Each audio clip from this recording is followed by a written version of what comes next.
पता था इमरान खान के आंख जाया कर रहे हैं, उनकी बिनाई उस वक्त उन्होंने बताया कि मेरी 10-15% है इस वक्त। उनकी आंख जाया क्या, उनका बाल भी उनको आप छेड़ेंगे, लेकिन फिर आप ये ना कहना कि यहाँ पे ट्रूथ एंड रिकन्सिलिएशन होएगी। ये ना आप सोचना कि उसके बाद हम कहेंगे नहीं जी कोई बात नहीं, माफ कर देते हैं। माफी नहीं है इसके बाद।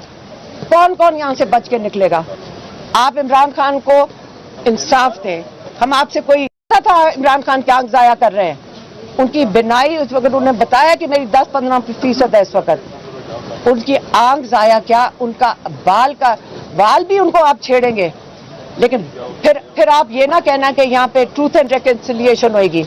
ये ना आप सोचना कि उसके बाद हम कहेंगे नहीं जी कोई बात नहीं, माफ कर देते हैं। माफी नहीं है इसके बाद। कौन कौन यहाँ से बच के निकलेगा? आप इमरान खान को इंसाफ दें। हम आपसे कोई